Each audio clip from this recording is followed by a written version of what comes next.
નસીબદાર માણસનું બુક ખેડાણ કરે છે।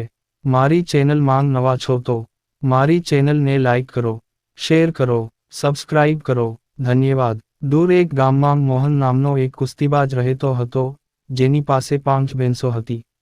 મોહનની રોજિંદી દિનચર્યા ભેંસોની સંભાળ રાખવી અને દિવસભર તેનું દૂધ પીવું એ હતી। ભેંસનું દૂધ પીવાથી તે ખૂબ જ બળવાન બની ગયો હતો। મોહન હંમેશા તેની સુરક્ષા અને સમર્થન માટે પોતાની સાથે લોખંડનો સળિયો રાખતો હતો। આ જ કારણથી મોહનને જો કોઈ એકવાર જુએ તો તેનું મજબૂત શરીર અને શક્તિશાળી શરીર જોઈને ડરી જતું। આખી દુનિયામાં મોહનનું કોઈ નહોતું એટલે જેમ જેમ તે મોટો થતો ગયો તેમ તેમ તેને પોતાના લગ્નની ચિંતા થવા લાગી।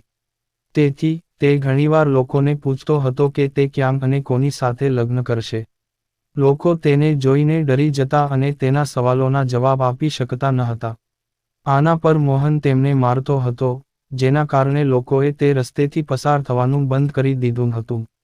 એક વખત બીજા ગામના એક બ્રાહ્મણ અને એક હમામ લગ્ન સમારોહમાં હાજરી આપવા જતા હતા। તે રસ્તામાં મોહનને મળ્યો। મોહને જ્યારે બ્રાહ્મણને જોયો ત્યારે તેણે બંનેને પોતાની પાસે બોલાવ્યા અને કહ્યું કે તમે મને જાણકાર લાગે છે, મને કહો કે મારા લગ્ન ક્યારે અને ક્યાં થશે। કુસ્તીબાજનો આ સવાલ સાંભળીને બંને થંભી ગયા। હમામ ખૂબ જ હોશિયાર હતો અને તેણે વિચાર્યું કે જો આપણે તેની સાથે દલીલ કરીશું તો તેની તાકાત માટે આપણે કોઈ મેચ નહીં કરીએ। હેમખેમ વિચાર આવ્યો અને દૂર એક તાડના ઝાડ તરફ આંગળી ચીંધીને કહ્યું કે તારા લગ્ન ત્યાં જ થશે। હમામની વાત સાંભળીને મોહન અતિ આનંદિત અને ખુશ થઈ ગયો। તેણે પોતાની 5 ભેંસો બંનેને દાનમાં આપી અને તાડના ઝાડની દિશામાં ચાલ્યો। તે તાડના ઝાડ પાસે એક સ્ત્રી તેના પતિ અને એક બાળક સાથે રહેતી હતી। તેનો પતિ ખૂબ જ ચાલાક અને આળસુ વ્યક્તિ હતો અને તેને દરેક બાબતમાં ખોટું બોલવાની આદત હતી, જેના કારણે મહિલા તેના પતિથી ઘણી નારાજ હતી। લાંબુ ચાલ્યા પછી મોહન જ્યારે તાડના ઝાડ પાસે પહોંચ્યો ત્યારે મહિલા ઘરની બહાર આવી। ઘરના આંગણામાં પ્રવેશતા જ મોહન ઠોકર મારીને પડી ગયો અને તેનો એક હાથ મહિલાના ગાલ પર થપ્પડની જેમ અથડાયો। મહિલાને લાગ્યું કે કુસ્તીબાજ તેના પતિને ઓળખતો હશે।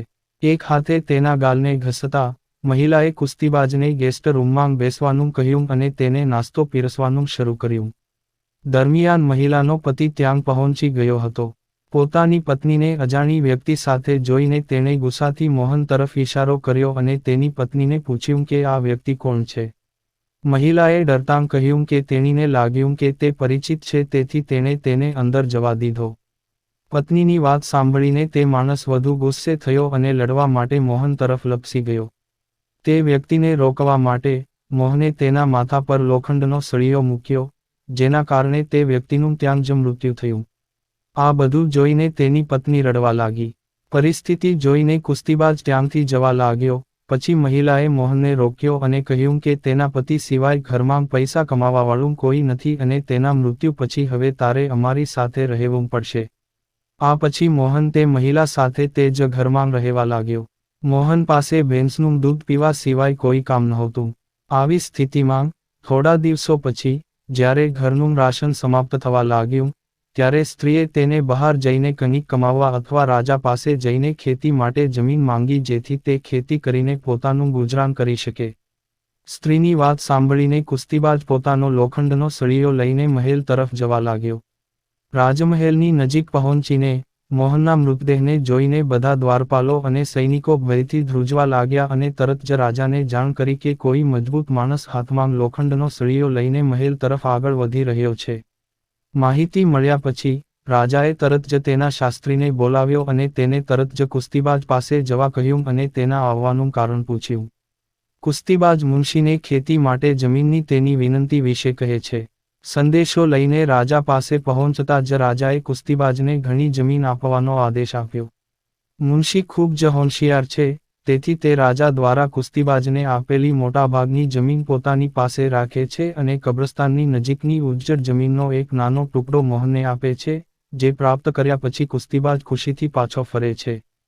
તે ઉજ્જડ જમીનની મધ્યમાં એક પીપળનું ઝાડ છે, જેના પર ભૂતોનો વાસ છે।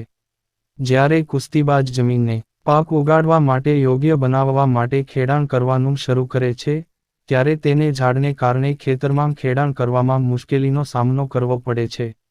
મોહન તે ઝાડને જડમૂળથી ઉખેડી નાખવાનું નક્કી કરે છે અને તેને તેના લોખંડના સળિયાથી ફટકારે છે, જેના કારણે લગભગ 150 ભૂત ઝાડ પરથી નીચે પડી જાય છે અને ગુસ્સાથી લડવા માટે કુસ્તીબાજ તરફ દોડે છે.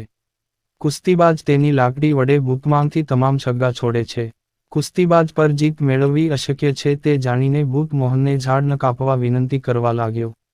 ભૂતોએ કહ્યું, આ અમારું ઘર છે. અમે ઘણા વર્ષોથી અહીં રહીએ છીએ. અમારા ઘરનો નાશ કરશો નહીં. બદલામાં, ભૂતોએ ખેતરોમાં કામ કરવાની અને ઉપજને મોહનના ઘરે પહોંચાડવાનો પ્રસ્તાવ મૂક્યો. મોહનને ભૂત પર દયા આવે છે અને તેમની ઓફર સ્વીકારીને ઘરે જાય છે. આ પછી, ભૂત સમયાંતરે દરેક પાકને કુસ્તીબાજના ઘરે પહોંચાડવા લાગ્યો. એકવાર તે ભૂતોના ગુરુ તેમને મળવા આવે છે. બધા ભૂતોને પાતળા અને નબળા જોઈને તે તેમની દુર્દશાનું કારણ પૂછે છે.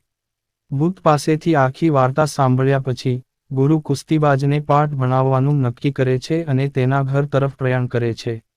ભૂતોનો માસ્ટર બિલાડીનું રૂપ લઈને કુસ્તીબાજ પર હુમલો કરવાની યોજના બનાવે છે.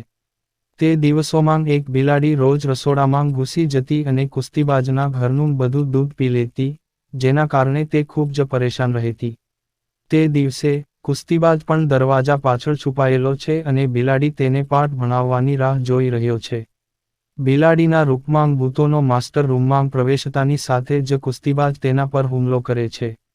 કુસ્તીબાજના હુમલાને કારણે ભૂત માસ્ટરના ઘણા હાડકાં તૂટી જાય છે અને તે તેના વાસ્તવિક સ્વરૂપમાં આવે છે અને પોતાનો જીવ બચાવવા માટે વિનંતી કરવા લાગે છે. મોહન ભૂતોને ગુરુને છોડવા માટે તેમની સજા પસંદ કરવા કહે છે. આવી સ્થિતિમાં, ભૂત માસ્ટરે કહ્યું કે જો તે બચશે તો તે રાશનનો જથ્થો બમણો કરી દેશે. ભૂત માસ્ટરના આ નિવેદન પર થોડીવાર વિચાર કર્યા પછી, કુસ્તીબાજ તેને છોડી દે છે. કુસ્તીબાજના ઘરમાંથી બહાર આવીને ભૂતોનો ગુરુ સીધો તેના શિષ્યો પાસે જાય છે. જ્યારે શિષ્યોએ પૂછ્યું તો તેણે તેમને આખી વાત કહી અને કહ્યું કે હવેથી કુસ્તીબાજના ઘરે મોકલવામાં આવતા રાશનની રકમ બમણી કરવી પડશે. વાર્તામાંથી બોધ: જો તમારું ભાગ્ય મજબૂત હશે તો પ્રતિકૂળતાઓ પણ તકોમાં ફેરવાઈ શકે છે. પૂરી વાર્તા સાંભળવા માટે ધન્યવાદ.